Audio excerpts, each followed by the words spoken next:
माझ्या आत्याच्या मुलाचं लग्न होतं आणि मी सुद्धा छान अशी तयार झालेली होती. आई, मी आम्ही दोघंही पप्पांसोबत निघालेलो होतो. कारण गाडीमध्येच जायचं होतं. कारण ऊन म्हटलं म्हणजे भयंकर ऊन होतं आणि गाडी असली म्हणजे निवांत असतो. कितीही ऊन असू द्या, आपण जाऊ जोपर्यंत आपण लग्नाला जातो तोपर्यंत अगदी छान आणि थंडगार हवेमध्ये गेलेलो होतो.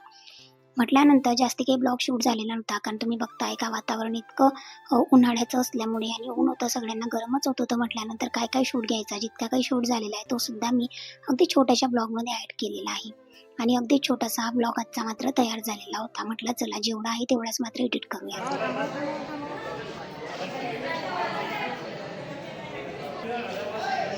इकडे रे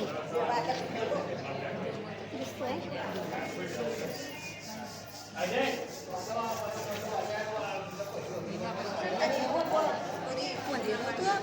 इकडे डोबरे तू आधी पुढे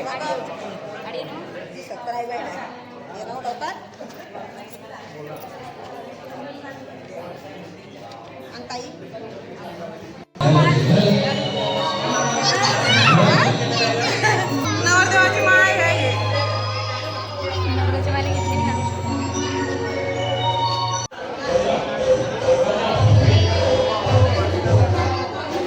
त्याच्यानंतर मम्मी, रुपाली वहिनी, उज्ज्वल सुद्धा आलेला होता. सो त्याच्यासोबत सुद्धा व्हिडिओ घेतला. कारण इथेच नवरदेवाला सुद्धा उतरवलेलं होतं. म्हटल्यानंतर जेवढं काही शूट घेता आलं तेवढं इथेच आम्ही घेतलेलं आहे. हा थोडा उंच असल्यामुळे आता सगळ्यांचा छानसा शूट घेतलेला होता. म्हणजे माझ्या आत्यांच्या दोघं सुना होत्या आणि मम्मी वहिनी सुद्धा. त्यानंतर लगेचच नवरदेव नवरीची एंट्री सुद्धा झाली आणि डेकोरेशन वगैरे सुद्धा छान होतं.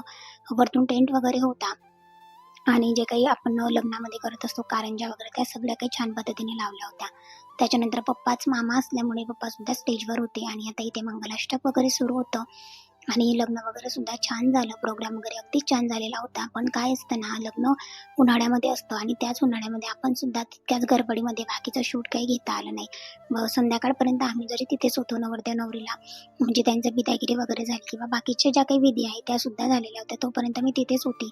पण यानंतरचे शूट घेणे शक्य नव्हते किंवा कोणी नव्हतं की मोबाईल पकडायला वगैरे की आण मी घेऊन देतो म्हटल्यानंतर. आणि उन्हाळा होता त्याच्यामुळे आपल्या स्वतःलाच आवरणं मात्र अशक्य गोष्ट होती. आणि आताचं तर तापमान तुम्ही बघत असाल. त्याच्यानंतर छान असं मंगलाष्टक वगैरे लागलं, लग्न वगैरे लागलं. अगदीच बऱ्यापैकी लोकं होते. तुम्ही बघताय का गरम इतकं होतंय का सर्व लोकं फक्त हवा घालण्यामध्येच बिझी होते.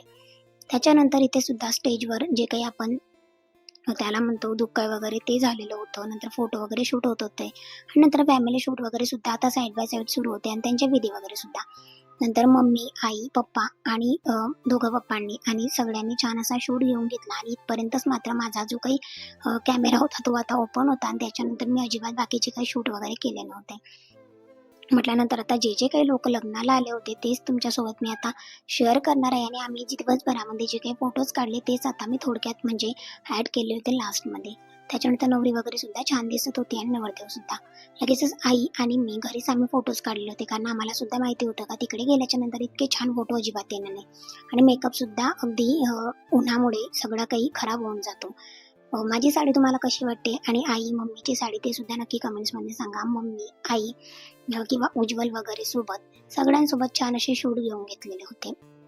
कलर वगैरे सुद्धा माझ्या साडीचा तुम्हाला कसा वाटतो आहे आणि तयारी सुद्धा. मम्मीने तर नवीनच साडी घेतलेली होती ती म्हणजे लग्नासाठी. नंतर उज्ज्वल मम्मीचे सुद्धा फोटोज काढले. रुपाली वहिनी होत्या, मम्मी, मी आम्ही सुद्धा जे काही फोटोज आम्हाला काढता आले, जिथे नवरदेव उतरवलेला होता तिथे विधी वगैरे होत होत्या किंवा नवरदेवाचं तयारी वगैरे सुरू होती तोपर्यंत यांचे फोटोज काढून घेतले. सासू सुना या तर ऑलरेडी 2 ते 3 दिवस आधीच लग्नाला गेलेल्या होत्या. म्हटल्यानंतर नवरदेवासोबतच त्या आलेल्या होत्या. नंतर माझ्या वहिनी म्हणजे मोठ्या वहिनी आणि छोट्या वहिनी आत्यांच्या दोघं सुना होत्या, त्यांच्यासुद्धा फोटोज काढले. नवरदेवच्या बहिणी वगैरे किंवा बाकीच्या जे काही लेडीज होत्या त्या जवळ नव्हत्या कारण त्या नवरदेवासोबत गेलेल्या होत्या. म्हटल्यानंतर जे जे काही आमच्या जवळ होते त्यांचे फोटोज काढले. नंतर आत्या वगैरे सुद्धा होती. माझ्या नवरदेवाची मम्मी म्हणजे माझी छोटी आत्या, त्यांच्यासोबत सुद्धा फोटोज आम्ही काढून घेतलेले होते. आणि अगदी छोटासा हा ब्लॉग झालेला आहे कारण याच्यानंतरचं अजिबात काही शूट वगैरे झालेलं नव्हतं. पण एक मेमरीज कलेक्ट म्हणून म्हटल्यानंतर म्हटलं चला 4 ते 5 मिनिटाचा का होईना, पण छोटासा का होईना आपण ब्लॉग ॲड करून घेऊया. आपल्याला सुद्धा तेवढ्याच मेमरीज कलेक्ट करता येतात. नंतर माझे मम्मी सोबत किंवा दोघा आत्यांसोबत सुद्धा आम्ही फोटोज काढून घेतले. आत्यांच्या सुना आणि ब्लॉग कसा वाटला नक्की कमेंट्स करून सांगा. बाय.